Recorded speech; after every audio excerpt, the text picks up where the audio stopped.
Bien, nous attaquons la deuxième partie du CRPE 2020. Cette deuxième partie est composée de 3 exercices. Je corrigerai un exercice, l'exercice 1 aujourd'hui, dans cette vidéo. Alors, on souhaite aménager les combles de cette maison, donc je vous conseille de faire l'exercice avant de regarder la correction. C'est toujours plus intéressant et plus, ludique, enfin plus intéressant dans le sens, pédagogique du terme. Alors donc du coup, nous souhaitons aménager les combles qu'on voit en gris ici. Donc, on nous donne pas mal d'informations. KBHL est un rectangle, donc KBHL, donc la base, de ce prisme droit, c'est un prisme droit, donc cette base-là, est rectangulaire. On peut rajouter le codage ici, donc nous avons un rectangle. Le triangle ABC ci-dessous représente une coupe de profil d'une partie des combles. Donc nous avons, le triangle qui est ici, le triangle ABC, c'est le triangle qu'on voit ici. Bien. Alors, on donne les informations suivantes. La droite AC est ici, est perpendiculaire à la droite AB. Donc je vais rajouter un codage ici, pour ne pas oublier que j'ai l'angle droit ici. Ensuite, AB mesure 432 centimètres. OK. Bon, je vais le rajouter ici. Donc AB, cette longueur-là, c'est 432 centimètres. AC, c'est 390 centimètres. OK. Les points D, E sont tels que D appartient au segment AB. Alors, les points D et E, OK, sont tels que D appartient au segment AB. OK, ça veut dire en fait ici que A, D, B sont alignés. Alors, E appartient au segment BC. Ça veut dire que C, E, B sont alignés. C'est une autre manière de présenter l'alignement de points.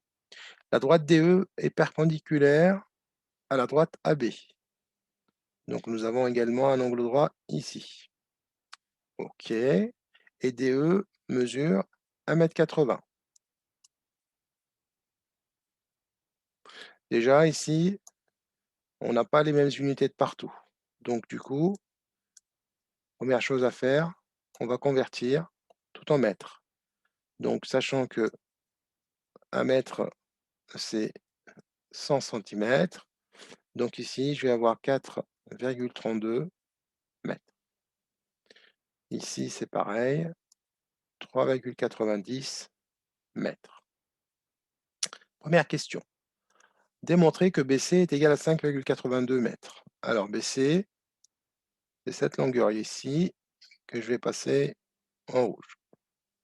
Donc on s'intéresse à cette longueur. OK. Bon, alors, je regarde. ABC est un triangle, rectangle. Je connais deux côtés. On me demande de trouver le troisième côté. Il se trouve en plus que c'est l'hypoténuse, hein. C'est le côté, le plus grand côté du triangle, mais aussi c'est le côté qui est opposé à l'angle droit, hein, l'hypoténuse, hein. Bien là, sans réfléchir, j'applique le théorème de Pythagore. Alors, du coup, une petite rédaction s'impose. ABC est un triangle rectangle en A. Alors, il faut dire pourquoi. Car la droite AB, la droite AC est perpendiculaire à la droite AB. Ça, c'était d'après l'énoncé. D'accord? AC perpendiculaire à AB. Donc, d'après le théorème de Pythagore, on a donc l'hypoténuse au carré, c'est BC, hein. BC au carré égale à AC au carré plus AB au carré. je remplace. Alors, AC au carré, c'est 3,90 mètres au carré, j'aurais pu écrire 3,9. AB, 4,32 mètres au carré, j'oublie pas les carrés, égale. Donc, je calcule les carrés, la calculatrice me donne 38,87,8724. Je vous rappelle ici que ce sont des mètres carrés, puisqu'on est au carré. On me demande de chercher BC, je passe à la racine carrée.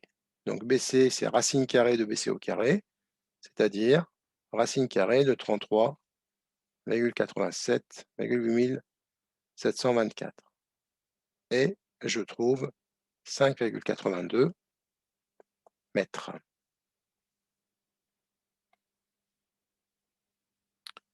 Et la question est terminée. Bien, on va passer à la question 2.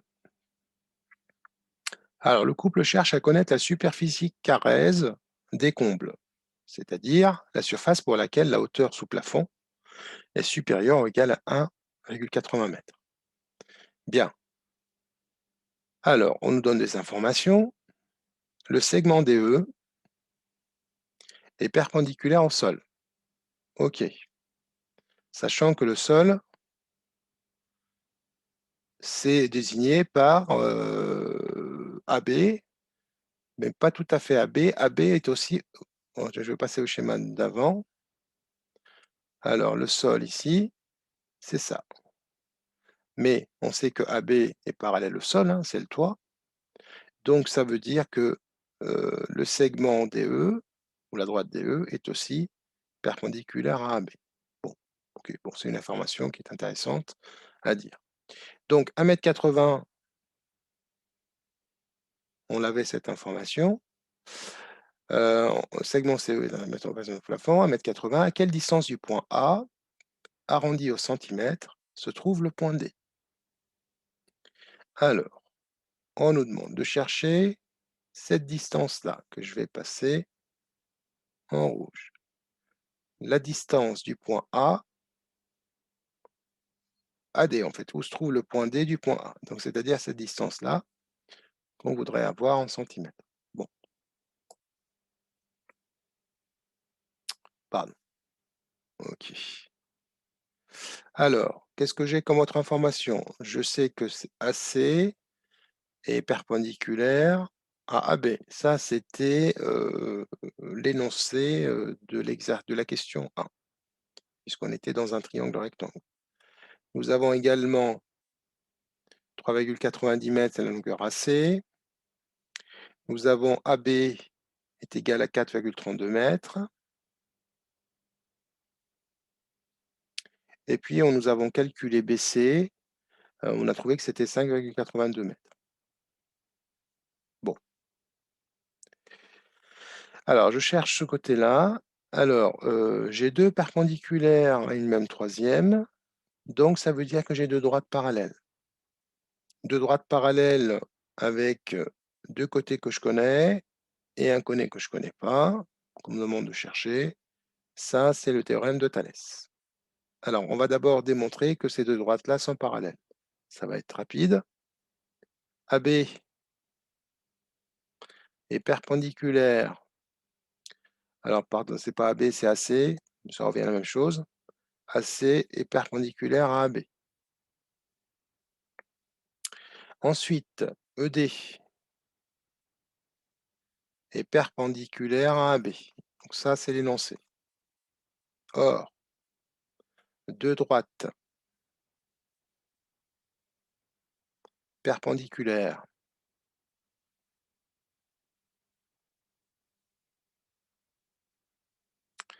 à une même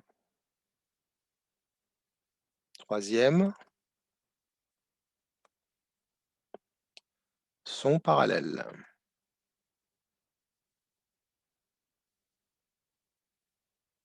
Donc, AC est parallèle à OD. On a fini pour la première étape. Donc, je vais utiliser cette partie-là. Donc, AC est parallèle à ED. Ensuite, je vais évoquer l'alignement des points qui a été dit dans l'exercice 1 de la question 1. Donc, BEC ou CEB, pareil. Hein. Donc, BEC, B, E et C sont 3 points alignés.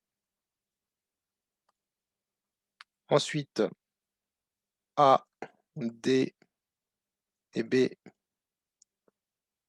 sont 3 points alignés. Donc là, j'ai 3 points alignés et 2 droites parallèles. Donc c'est le théorème de Thalès. Je vous rappelle que le théorème de Thalès aussi, ce sont 2 triangles. Dans cette configuration ici, hein, nous avons 2 triangles emboîtés. Un petit dans un grand. Donc le petit, c'est une réduction du grand.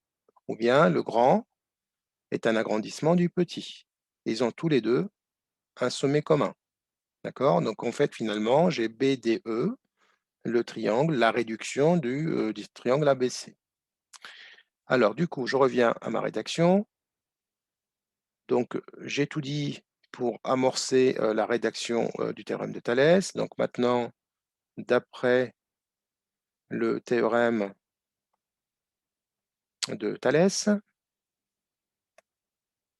on a, donc du coup, quand vous avez le théorème de Thalès, vous partez toujours du sommet commun, ici, et vous prenez le petit côté sur le grand, par exemple, ou le grand sur le petit. Si je pars de B, donc ça sera BE, en restant sur cette droite-là, sur BC, égale BD, part toujours du même sommet, sur BA. Et ensuite, en fait, il suffit de relever les points hors le sommet. Donc, c'est-à-dire, si j'enlève les B de partout, il va me rester E, D, et ici, il va me rester CA. Et en fait, c'est le troisième côté du triangle ED sur CA. Voilà pour la rédaction. Donc, on va les réécrire ici. Donc, BD, BE sur BC.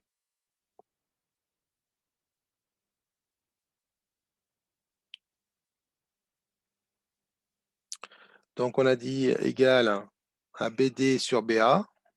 BD sur BA égale à ED sur CA. Maintenant, je regarde en fait les côtés ou les longueurs que je connais. Donc BD et BA, c'est connu. Je connais BD, je connais BA. On me demande de chercher AD, c'est-à-dire BD. Alors, donc BD sur BA, et je connais aussi, alors pardon, BD sur BA, donc BD sur BA, parce que c'est le côté que je cherche, et je connais ED sur AC. Donc je vais utiliser cette égalité-là. Donc je remplace BD, je ne connais pas, par contre BA, je connais. On va rester en centimètres. 432 BD sur 432. BD sur 432 centimètres égale donc ED sur CA, donc 180 sur 180 sur 390. Voilà. Donc j'ai repéré les deux longueurs que je connais. La fraction qui m'intéresse, là où enfin, qui a la longueur que je cherche, l'inconnu en fait. Hein. Parce qu'en fait, on me demande de chercher, donc n'oubliez pas la question, hein, on me demande de chercher la distance AD. Donc si je connais BD, je trouve AD. Donc nous, on va trouver BD et après on va trouver, par soustraction AD. Donc j'arrive à une égalité de 2 quotients, donc produit en croix, hein. Donc BD égale, alors produit en croix, BD fois 390, c'est le produit, égale à 432 fois 180, ou bien directement BD égale, vous multipliez la diagonale connue, 432 fois 180, et vous divisez par l'autre donnée. Voilà. Alors, ce qui va me donner, alors on me demande d'arrondir au centième, me semble-t-il. On me demande d'arrondir au centimètre. Ouais, on demande d'arrondir au centimètre.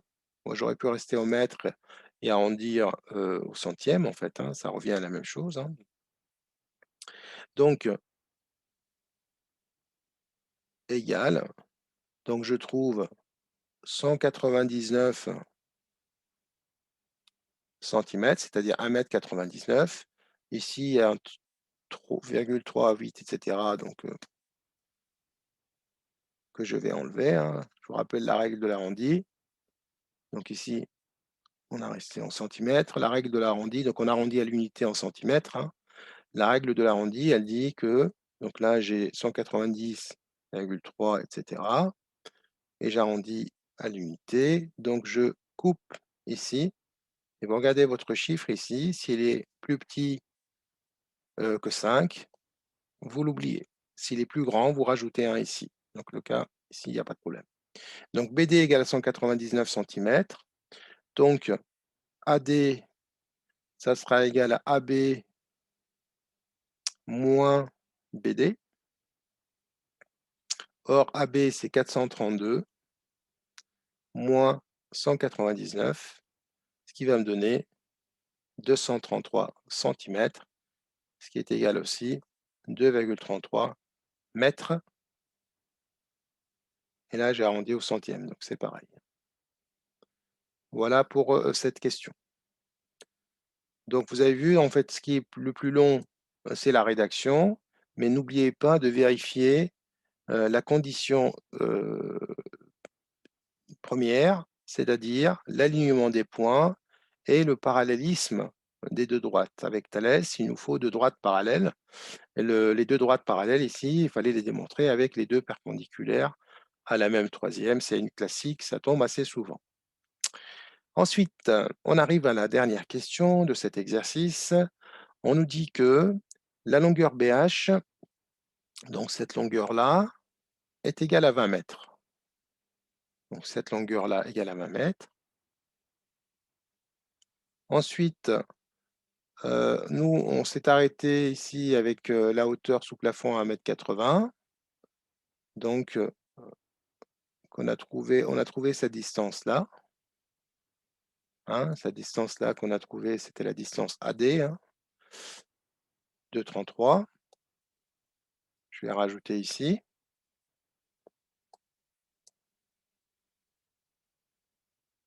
Cette distance-là, c'est 2,33 m. Et là, la hauteur 180. C'est-à-dire avec la loi Carrez, en fait, on comptabilise que la hauteur, que la surface à hauteur maximale de 180, minimale, pardon. C'est-à-dire là, en fait, cette surface-là, la surface de BHLK va être réduite à cette surface-là. Tout le reste ne sera pas comptabilisé. C'est-à-dire qu'on ne peut pas, en tant que propriétaire ou locataire, on ne peut pas vous taxer cette surface-là, la surface en dehors, puisqu'on estime que on ne peut pas se déplacer normalement, quoi, hein. Donc du coup, c'est le minimum sous plafond est égal à 1,80 m avec la loi Carrez. Donc la question ici, c'était de calculer cette superficie. Eh bien, on a presque toutes les données. Alors, il ne faut pas oublier qu'on a ici 2,33 des deux côtés, hein, d'accord? On a travaillé qu'avec ce triangle-là, mais on a 2,33 ici et puis 2,33 de l'autre côté. Donc, ce qui fait que pour l'air, donc c'est un rectangle longueur fois largeur, et la longueur, c'est 20. Par contre, la largeur, c'est 2 fois 33. 2 fois 2 fois 33. D'accord? Il faut comptabiliser les deux là. Et donc, on est en mètres, tout va bien. Et donc, si on calcule tout ça, on va trouver 93,2 mètres carrés. On me demande d'arrondir en mètres carrés. Donc, pareil, hein, petite troncature ici. J'ai un 2, j'oublie le reste. Donc, cet arrondi est égal à 93 mètres carrés. Voilà. Et cette séquence est terminée. Merci pour votre attention et à très bientôt. Au revoir.